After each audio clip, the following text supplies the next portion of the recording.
Hello children, welcome back to your English class. In this session, we are going to read the chapter The Summit Within Chapter 5 by H.P.S. Ahluwalia.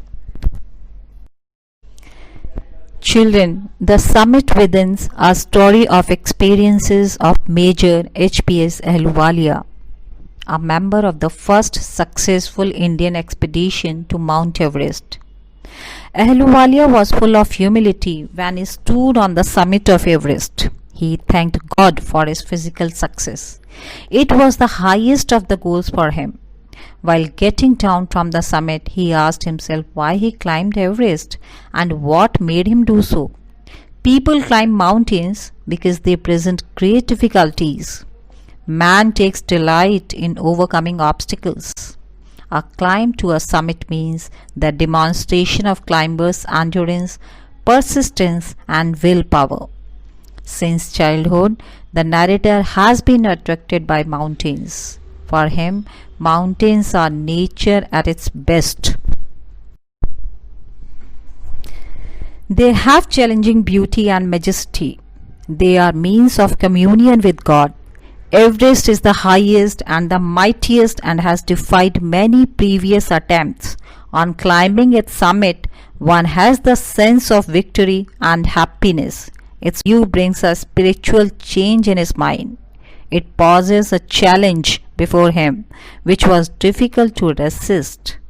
One feels connected with the supernatural element on reaching the summit. One becomes conscious of one's own smallness in this large universe.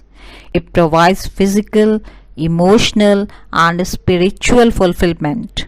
Climbing a mountain is a highly risky job and needs others' help also. The fellow climbers prove to be source of inspiration. They remember their gods to feel confident. Children, before we start the chapter, let's see before you read. It is far more difficult to climb the summit within oneself than to climb the summit of a mountain. One can get a fuller knowledge of oneself merely by climbing one's personal and internal mountain peak. It is fearful and unscalable like the climb to the summit of a mountain. Both the climbs teach much about the world and about oneself. The internal summits are much higher than Everest. The climber gets the inspiration to face life's ordeals with determination. Now let's start our chapter. Children, Major H.P.S. Ahluwalia was a member of the first successful Indian expedition to Mount Everest in 1965. In this lesson, he tells us how he felt as he stood on the Everest. Now let's start our chapter. Of all the emotions which surged through me as I stood on the summit of Everest, looking over miles of panorama below us, the dominant one I think was humility. The physical in me seemed to say, "Thank God, it's all over." However, instead of being jubilant, there was a tinge of sadness. Was it because I had already done the ultimate in climbing and there would be nothing higher to climb, and all roads hereafter would lead down? Children, let's see the explanation of all the emotions. What is the meaning of emotion? Feelings which surged. Surged means arose suddenly and intensely through me. Who is me here? Me is narrator, and in this chapter narrator and writer are same.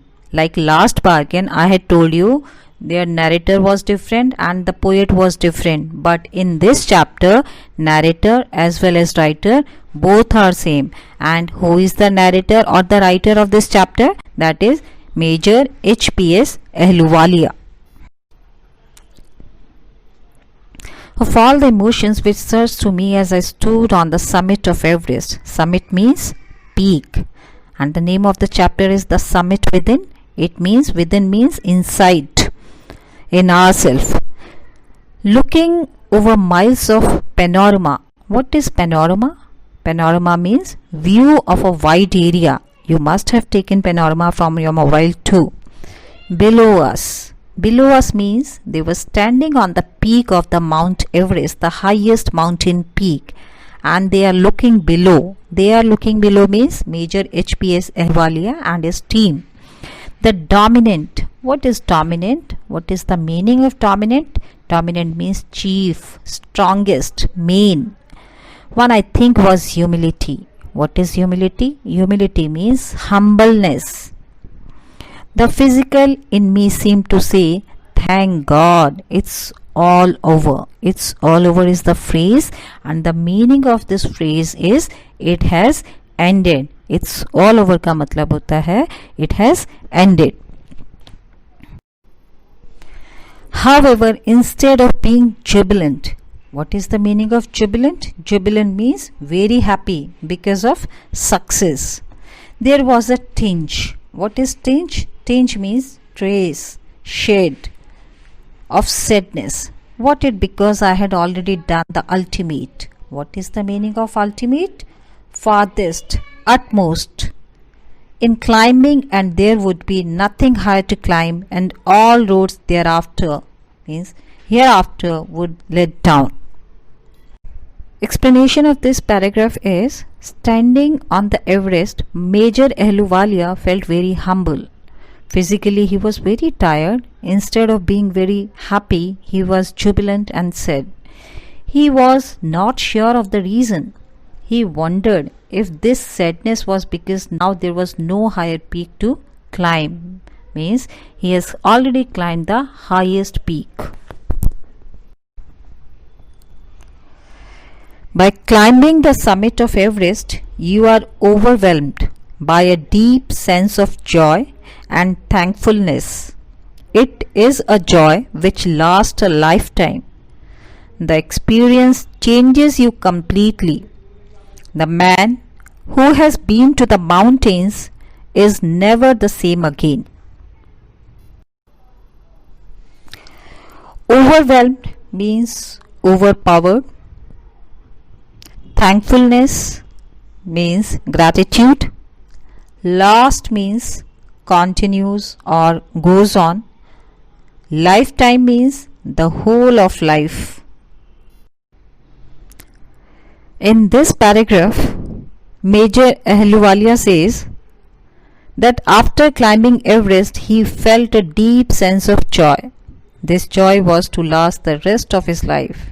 He also felt thankful to God. As I look back at life after climbing Everest, I cannot help remarking about the other summit, the summit of the mind, no less formidable and no easier to climb. Even when getting down from the summit, once the physical exertion had gone, I began asking myself the question why I had climbed Everest. Why did the act of reaching the summit have such a hold on my imagination? It was already a thing of the past, something done yesterday. With every passing day, it would become more remote, and then what would remain? Would my memories fade slowly away? First of all, let us note the meaning of the difficult words. Exhaustion. Exhaustion means fatigue, tiredness, hold. Hold means grip. Remote, it means distant.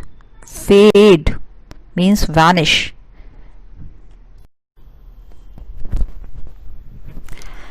All these thoughts led me to question myself as to why people climb mountains. It is not easy to answer the question. The simplest answer would be, as others have said, because it is there. It presents great difficulties. Man takes delight in overcoming obstacles. The obstacles in climbing a mountain are physical. A climb to a summit means endurance, persistence, and willpower. The demonstration of these physical qualities is no doubt exhilarating as it was for me also. Overcoming, it means overpowering. Obstacles means hindrances. Endurance means tolerance. Persistence means firmness, willpower, determination. Demonstration means display. Exhilarating means very exciting. Children, the explanation of these two paragraphs is like this. Major Ahluwalia had climbed a summit, but he thought of another summit. This was the summit of mind. He came to the conclusion that in order to climb a summit, a person needed three qualities, and they are endurance, persistence, and willpower. It is only with the help of these qualities that a man overcomes obstacles. The climbing of a summit is thus a demonstration of these qualities. Means they are presenting these qualities they are having. That is why man take a delight in overcoming obstacles. I have a more personal answer to the question. From my childhood, I have been attracted by mountains. I had been miserable, lost when away from mountains, in the plains. Mountains are nature at its best. Their beauty and majesty pose a great challenge, and like many, I believe that mountains are a means of communion with God.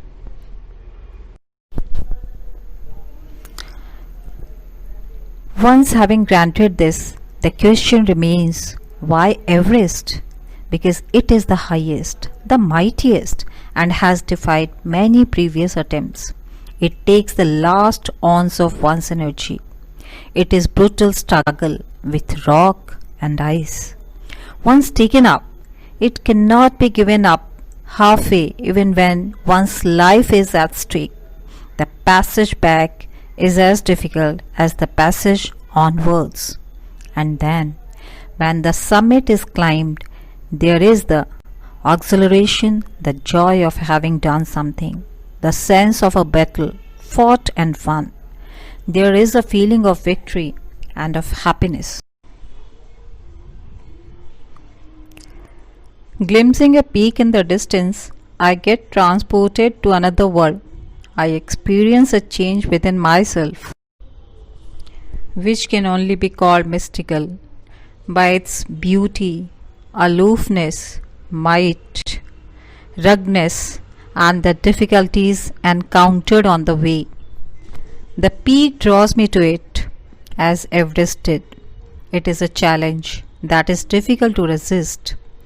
Looking back, I find that I have not yet fully explained why I climbed Everest. It is like answering a question: why you breathe?